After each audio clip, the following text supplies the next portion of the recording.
Welcome to another episode of Bent Not Broken. Heartbreak and trauma may feel like the end of your story, but here it's the beginning of a bold new chapter. I'm your host, Coach Deborah Griffiths, and this is the space where women rise, rebuild, and rediscover their purpose. Remember this truth: you are bent, not broken.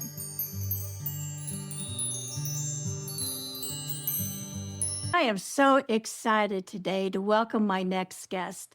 Not only is he a friend, but he's a father. He's a mentor. He is the founder of Make Sense Academy.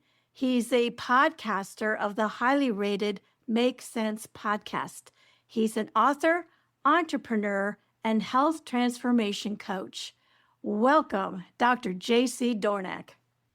Hi, J.C. Thank you so much for being here today. Man, I wish I could bring you around with me everywhere I go and just have you introduce me to people. I would love to. You're all around great guy. Should add that as the caveat to the end. But I really do appreciate you being here. As you know, we're going to talk about a tough subject for a lot of people, and it's one thing we both share. One of the many things we have in common. We both have been through a divorce. Right. And, I'd like for you to tell the listeners today a little bit about your divorce story and maybe what was the turning point for you? Turning point as far as like what made me want a divorce or type? Or yeah, what was it that you realized this was the end of the marriage and you needed to make a change? I think what's interesting, first of all, it's an honor and a privilege to be here. Thank you. At the precipice of what will be one day the most popular podcast that's ever been on the airwaves. So thank you. I appreciate honored. Don't forget me when you're a big shot. Okay. So what's interesting about divorce is before I just jump in and talk about that, I think it's important to talk about why you got married. Because technically that there must have been a mistake there, right? So I come from a divorced set of parents. And so what I knew was that my dad was never home, and there was always, like background talk. I was a little too young to understand it, but background talk that he was not alone, but somewhere else, if you know what I mean. Yes. And, my mother was always upset, and, my mother kind of raised us by herself. But at that age, it's very easy to forgive your father and just assume, oh, he's just working and he loves us anyway and stuff. But when they get divorced, that's when, the first wound hits and you start to imprint some ideas about marriage. I went through a long, length of time where I kind of like resented my dad because I realized that he was the one that kind of failed, right? My mom didn't want a divorce. So I kind of went through this phase where I felt bad for my mom, and I didn't know. I was just a kid. I think I was 11 when my parents got divorced. And it was a very, very traumatic time. I was able to just pretend it didn't happen, but because I was too young to really absorb it. But I began the process of tagging and labeling my father as who I didn't want to be. So that being said, I started to get this idea that when I get married, I'm never going to get divorced. So what's interesting about that, that's kind of a naive thing to be able to say. It's hopeful, but what's interesting about that, and I as you know, I'm very into human behavior, is I started to design the person that I wanted to marry less in the idea of somebody that I truly loved and more in the idea of who would be a good wife. So that's where that was the first thing I did wrong. And my idea was to find somebody that was completely not like anybody in my family, because I just associated that would be a disaster, right? The girl that I decided to marry was a friend of mine. And, we were friends from school. And, you know, there was a little bit of serendipitous kind of synchronistic things. Like we ended up going to the same college. We ended up going to Atlanta together and things like that. So it just, I kind of bought into the idea that, oh my God, I'm going to marry my friend, you know, and this is so great. And she came from a family that didn't have any divorce in it and stuff.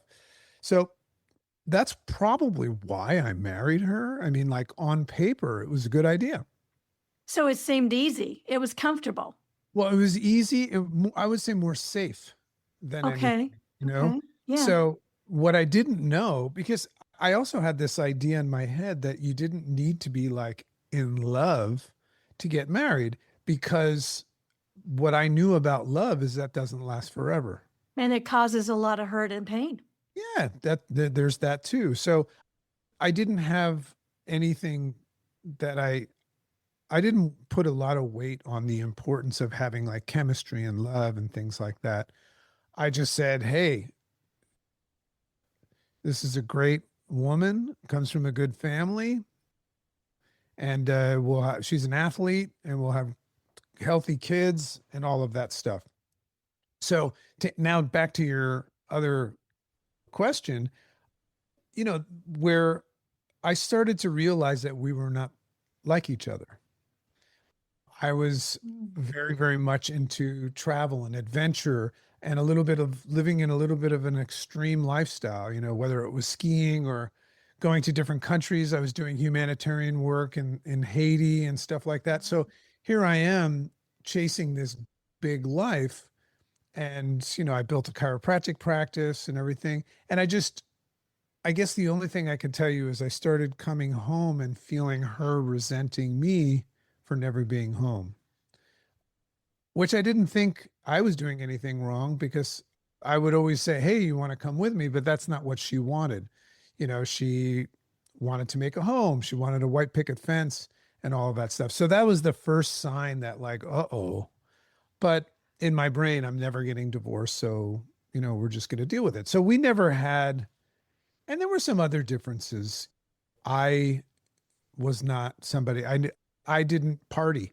I mean, I did in college and stuff, but later on in life, I was, you know, I didn't like drink and things like that. And she did a little bit of that. So, well, there was just so many things that just said were different. And so I went through all of these years of just saying, it doesn't matter, you know, it is what it is. This is who you're married to. You're never getting divorced. You know, that's the tough part about a marriage is, and I'm somebody that had a high regard for women, Mhm. you know, in the sense that I saw my mom not be really treated well. So I made a point to like honor this woman and try to do the best that I could, especially in the eyes of my kids, because I had trauma from what I had seen, right? So that's it. You know, we just, I guess society would say we were kind of growing apart, and, you know, there wasn't much intimacy and things like that. And it just became kind of like work, you know what I mean? And I think we probably both resented each other in a way. I think her stance, from what I understood, because we went to therapy and stuff, she began thinking like, I don't want this. What happened to you? You know, this is not what, I beg your pardon. You know, I never promised you a rose garden. You know, that's what I was thinking. Like, but she was saying, yes, you did.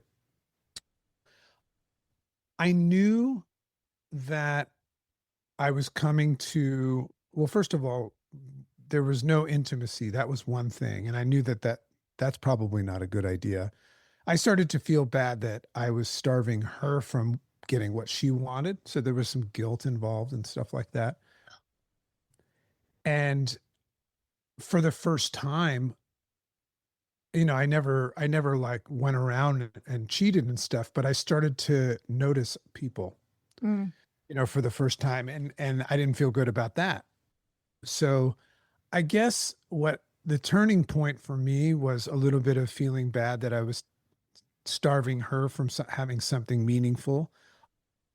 I didn't want my boys to grow up knowing that their dad and mom were not really in love and he just put up with it and stuff. I wanted to try to teach them some values. I don't know. That's a very confusing thing with the kids. Um, It is. It is. yeah. So Yeah. I think the turning point for me was that I realized that I wasn't getting any younger, and neither was she. And I didn't ask for a divorce so that I could be with somebody else. I almost did so that she could. And that's a very Mm. strange thing. I remember I had a mentor that laid it to me very straight one time, as he used to. He said, I said, how do you know if it's time to get a divorce? And he's a little bit of a crazy guy. And the way he put it was, well, you know what happens after you divorce? I go, what? He goes, she's going to get in the greatest shape of her life and start being with other men. Are you okay with that? And I remember saying, I think I am. He goes, you're ready for a divorce. Yeah. So, we were never at odds, although she resented me, I think, because I was living this extraordinary life and leaving her home with the kids sometimes and stuff. Even when I worked, I would work from early morning to night in the practice. It just got to this place where we weren't happy. So what you thought was safe and easy Mm. and that you were compatible ended up proving that it wasn't, because it was missing that key ingredient Well, she of wasn't, as my love. mom said, my mom liked her very much, but she goes, she's not one of us. Yeah. Meaning we're a little bit eccentric, we're a little bit crazy, we're not like that. This Right. family that what you thought was safe is too safe for you. That makes a lot of sense. And I know we've heard the term, opposites attract. And sometimes we think that attraction will manifest itself and last, but sometimes it doesn't. Right. And that's the key. So how many children did the marriage produce, and how did they take the divorce? It's so interesting to think about a marriage like a factory that's produced. Yes. Mm. This marriage produced two kids. So we two the greatest boys, and they are flourishing. One thing that I made a point to do was I never had the opportunity to talk to my dad about what happened. Okay. So I tried, when they're young, they're young. I mean, they were pretty young. They were like 5 and 7, Okay. I think, when we got divorced, and which I was dreading, I mean, like, oh my God, that was the worst part about it, is that I was failing them, and I had this trauma of resenting my dad and thinking he had failed us. So I had built up this whole thing in my head about, like, that was the end of my life, telling my boys that, sorry, but I'm a sucker. I'm a shitty dad. I probably did when I was 11. When my parents told me, they just kind of said, okay. Like, they didn't know what it was. They were so used to me traveling and stuff. They didn't get the idea that I was going to live somebody where else. And, we did everything in our power, her and I, because we really did put the kids first, to make sure that the kids knew that their mother was the highest priority. It's not that I was less, but I always made sure that they understand that she is the highest. And but we still love you. This is not your fault. And we would just really make sure that we were co-parenting. And look, everybody says, "Oh my God, this is like a perfect situation." Yeah, it was very, very difficult. There was a lot of resentment, and then there's money problems and all of that stuff associated with it. I don't recommend it to anybody unless you're 100% sure, because this is about the cleanest divorce you'll ever see, and it was still very, very difficult. But what I made sure of is that they had an open channel to ask any questions about it, that there were no lies and things like that, and deceit, and once again, I just made sure that they saw me honoring. But I waited a while before I had like a girlfriend and things like that. And consequently, she ended up falling in love with a guy that she knew from when she was younger. And, she's still with him and we're all friends. And it worked out for her in a sense, but it was probably very difficult at the time as well. Oh, I'm sure. And you're right. This is probably one of the cleanest divorce stories I've ever heard.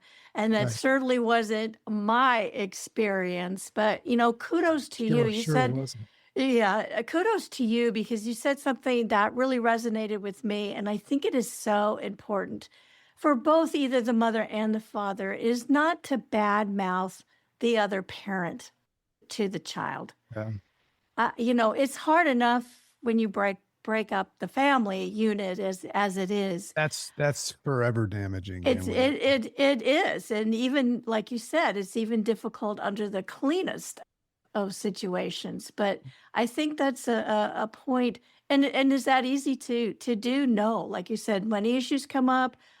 Maybe a parent misses their visitation, something comes up in their schedule, it throws off your parenting schedule. So it's easy to have those underlying frustrations, but you always have to try to take the high road, I believe, when raising your kids. Again, easier said than done. I'll say one thing though. I know that on your show, you're probably going to have very different examples of this, domestic violence and things like that. So I will say that this comes at the expense of all these years of personal growth and self-development I had done. And I had great mentors and things like that. So I did not do this alone. Like I had a solid foundation of knowing what was right and what was wrong. And I also thank my parents for screwing up so badly to show me what not to do. But what I was going to say is the concept of domestic violence, like I never understood how like a man could strike a woman or do something so terrible like these stories that you hear. But I do understand how that could happen if there's no open communication. And because even in my situation, there were times where things would happen where my knee-jerk reflex was, what the, we would be at odds on something. So had we not had the ability to both put the kids first and not only not talk bad about each other, but talk good about each other. So I just want everybody to understand that when you see a marriage not work and people become at odds, they're unconscious. Like they don't know how bad they're screwing up the kids. And they also just don't know, they don't have communication skills. They're just reacting rather than responding. So as you know, because we've worked together, that's my whole thing is teaching people how to think for a second before they respond. So if I had let my knee-jerk reflex lead the way, I could see how you could go down a path of hating each other. So I don't acknowledge or justify or advocate for domestic violence, of course, but I kind of understand that it is a result of people not doing too much work on themselves. I think that's a valid point. Valid point. What was the hardest part of navigating life after the divorce for you? Guilt. Like when you feel that you were the one that created this problem, you go into this mode where you don't do anything for yourself, or at least that's the way I reacted. And I devoted my whole life to not only the kids and making sure that they were loved and happy, but also to my ex-wife. I gave her way more money than I probably needed to, which was stupid because, I was making great money, but then that changed and then I was broke, so it was a very unhealthy time for me because I felt so guilty that I tried to fix that by like spending every second of my day trying to make her and them happy. And I forgot about myself. So it was a very, very stressful time, a lot of anxiety. but also a lot of like just unhealthy, lonely living. And when I would go out and try to date and things like that, I just failed miserably at that, just because I didn't let anybody into my life because I didn't want to harm this thing that I was trying to mend, so yeah, many years of guilt and bad sleep and not liking myself very much. So, what steps did you take to begin working on yourself and helping yourself through this process? It's a very painful process. Yeah, I very think painful. your feelings are very valid. I think a lot of people, myself included, you feel that guilt and you internalize, and many times we resort to developing unhealthy habits like Right. overeating or drinking or So whatever. this is kind of there's two things at play there. As you know, for almost 20 years, I've been a health transformation coach, and that came as a result of me starting with my physical health. If you don't like yourself and you don't like your situation and you're depressed and you have anxiety, you're typically feeling out of control. So the first thing that I did was take control of something that wasn't my control, and that was my health. I lost 80 pounds. I Wow. put hydration and nutrition and exercise and meditation, and I started to read. And I just, like I said, I took control of the things that I could control, and I began learning how to release from the things that I couldn't, like my circumstances, when it came to other people. So that's the number one thing that I would say to everybody, is that no matter what your situation is, you are always going to be at an advantage if you begin with your health, your physical health. Because my saying is on a healthy body rests a healthy mind.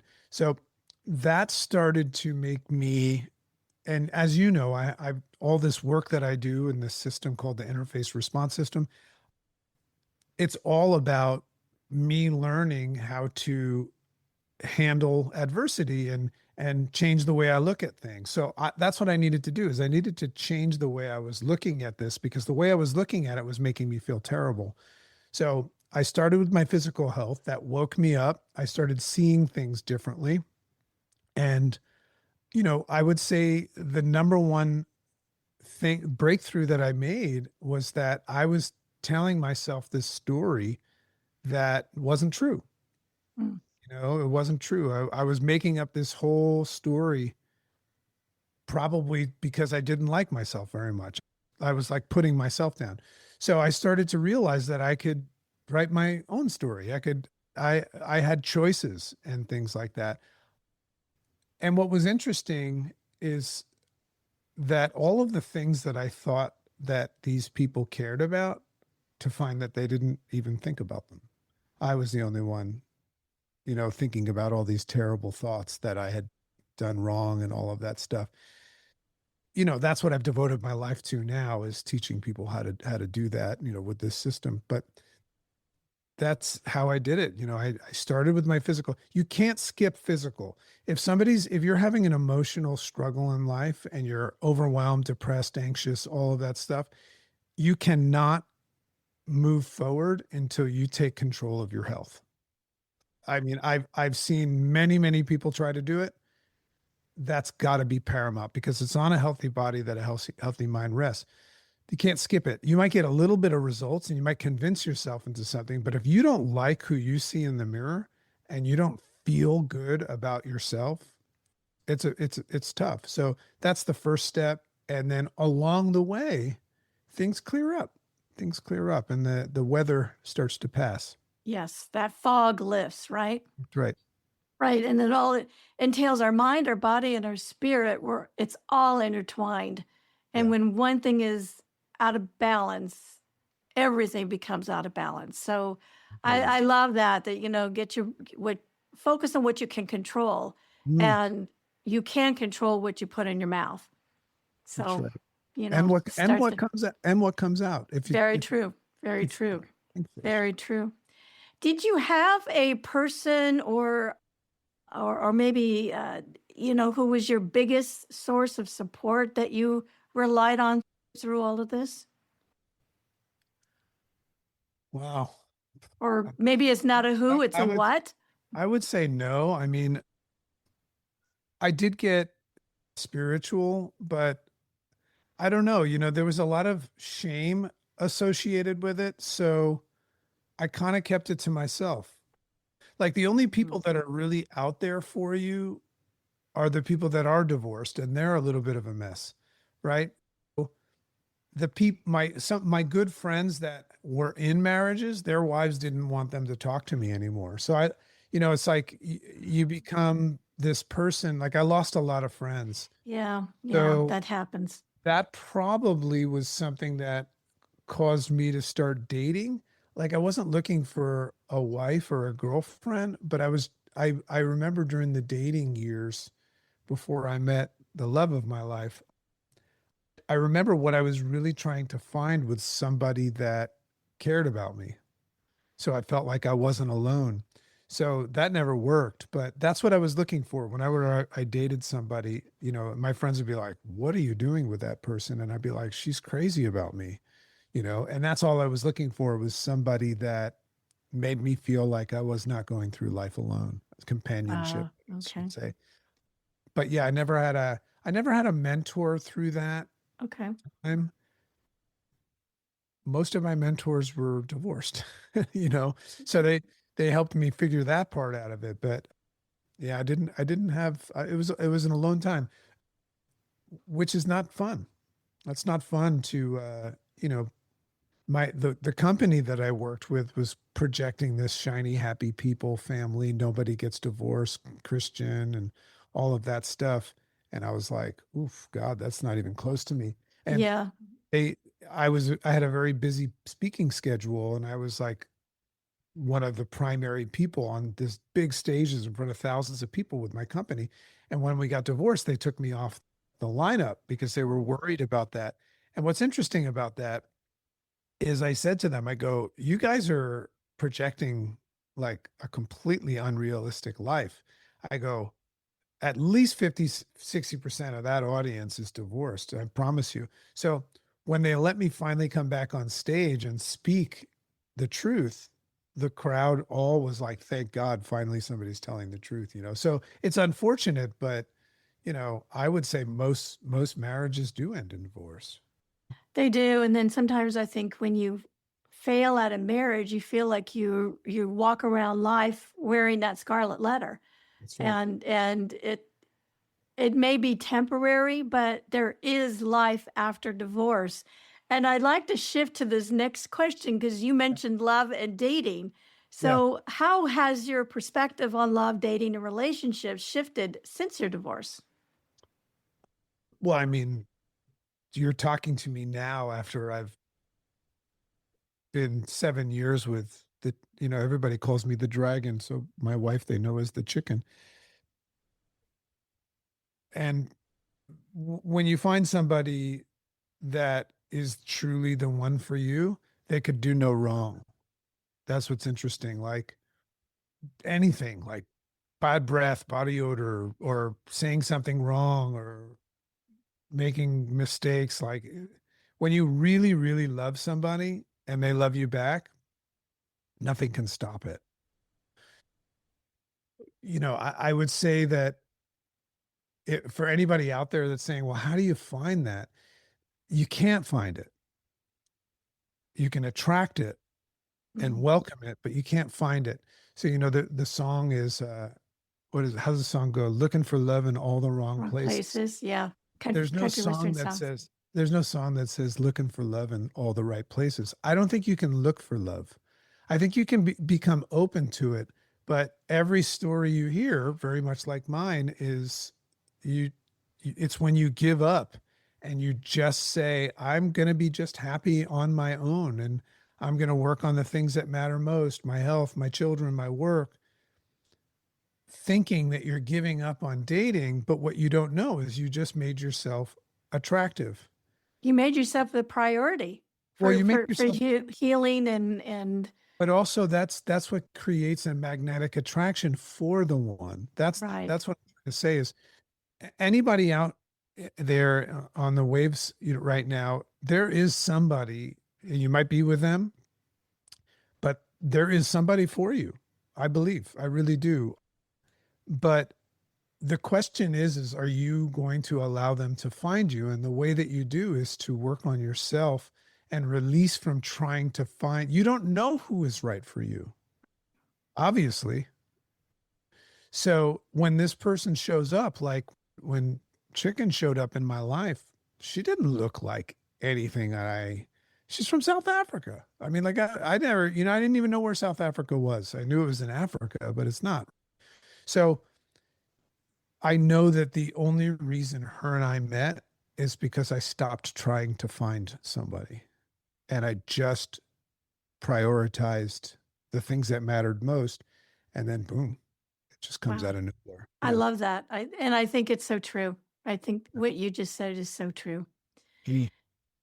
So what is one piece of advice you'd give to someone listening right now who's right in the middle of a divorce?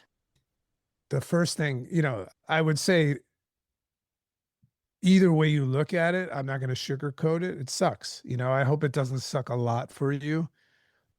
But even in a situation like mine, like you heard, it's still going to suck. So you have to not get attached to like this idea that it's going to be over. Cause I mean, like we're divorced many, many, many years and there's still residuals of it. So don't get so caught up in like getting through it because you never really get through a divorce. That's one thing that I would say.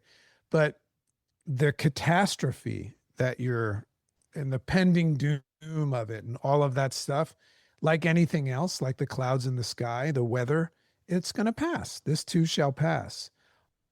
And that's a hard one when you're in it and you're in its grip. You don't think it's ever going to end. And there's just one thing after another. And whether it's money and family and friends and, you know, Visitation issues. Yeah. kids have problems and all that stuff. Yeah. We didn't really have any problems with the visitation issues because we did what was right for the kids, but it never ends. It never ends. If you know that for the most part, it is true that life sucks and then you die, you might as well learn how to enjoy the suck and look at it kind of as a training ground. And I mean, like, if you can't learn how to have a good day on a bad day, then you're going to have a bad life. So I Very would, true. this is what I'm so passionate about in the Make Sense Academy is helping people learn how to change the way they look at things. If you change the way you look at things, the things you look at change. So if you don't like the way things look in your life, then you need to not try to get rid of those things. You just have to change the way you look at them. So that's everything right there. I remember just saying, oh God, if we could just get the paperwork done.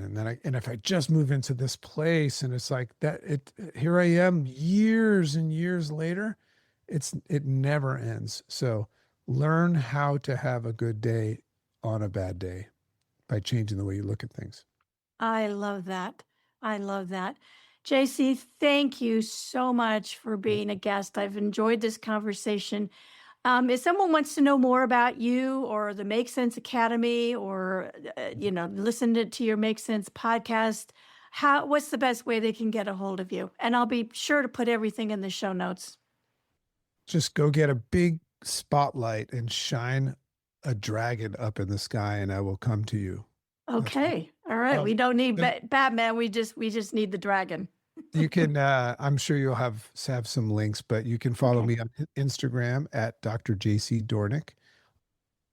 And you can look up the Make Sense with Dr. JC podcast, and you can't miss it because it's just a yellow box with these black glasses with no rims in them or no lenses in them. And you can find out everything about that. Make Sense Academy is my passion project. It's something that I wanted to make an environment where people could get, coaching, mentoring, and a lot of really, really cool, deep self-work and personal growth, but not have to pay exorbitant amounts of money. So as you know, that's what makes Make Sense Academy so special, is that it's something that like anybody, even like a college student, could afford. And that's because it's in a group environment. So if anybody is interested in checking that out, we offer a 7-day free trial. Excellent. And I do actually recommend it. I'm in the academy myself. I said, And we're very lucky to have her. Thank you. Thank you. No, it's very much worthwhile. And there is a lot to be said about changing the way we look at ourselves and life in general. Thank you for listening to today's episode of Bent, Not Broken. I hope that this episode reminded you that even through life's toughest moments, you are bent, not broken. If this message inspired you, please share, rate, review, and subscribe, as it helps us reach more women who are ready to rise and rebuild. And until next time, keep living bold and walking in your purpose.